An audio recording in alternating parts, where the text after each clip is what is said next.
This new moon in Virgo lands in Uttara Phalguni Nakshatra, ruled by the sun, a star symbolized by the four legs of a bed, representing rest, pleasure, comfort, creativity, and partnerships. This nakshatra sits late into Leo and early into Virgo. The constellation resembles the deity Ahriman, who is a proponent for sustenance and health, supporting ancestral lineage through marriage, family, and children. You can think of him as the chief of the ancestors.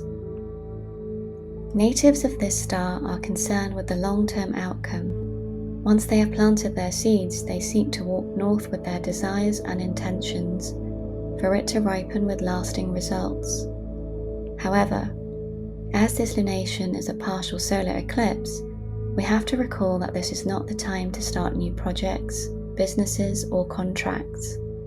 And here's why. During this partial solar eclipse, the sun's qualities of leadership, authority, vitality, and confidence are obscured by Ketu. Currently, Ketu and Venus are conjunct in Leo, which starts to reflect confusion and partnerships, a tug-of-war between material desires and spiritual growth, the resurfacing of old emotions and confusion, and a distortion in sense of leadership. Ketu cuts through the illusion and will be quick to inform you of what is undigested. Old emotions and memories may surface, providing confusion and an inability to lead and follow direction. The solution? A pause, a time of rest, and an opportunity to reframe. You don't need to have a resolution immediately, but you can gain through observation and harnessing the planetary influences positively.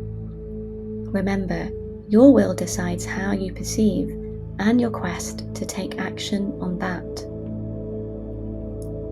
Mars in Libra encourages us to call for diplomacy in our interactions and to reframe how we want to show up in our relationships with more balance and intention.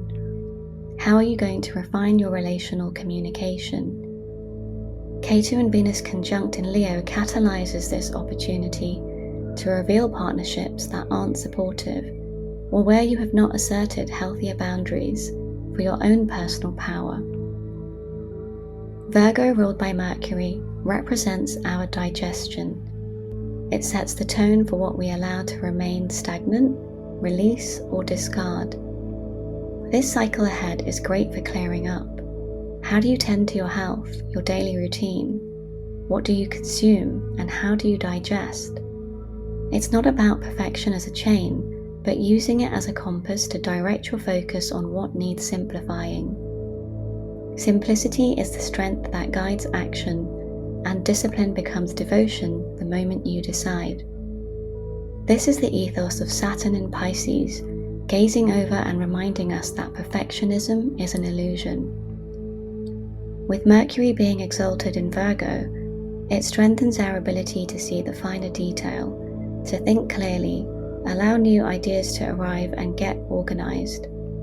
And at the same time, it encourages us to purify, nourish, clear up, and remember our relationship to service, self and other. So take this time to slow down and pause, and be mindful of not being too analytical. Take extra care to engage in grounding practices that nourish your mind, body, and nervous system. Remember, eclipses are cycles that direct us to shift and overcome a frequency, so we can grow, learn, and expand. And the impacts of an eclipse can take full fruition over the course of 6 months, until the next one arrives.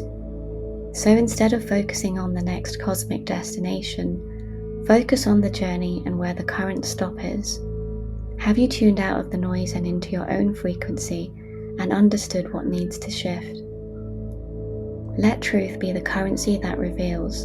Let surrender be the art of trust, and allow your will to direct the next chapter.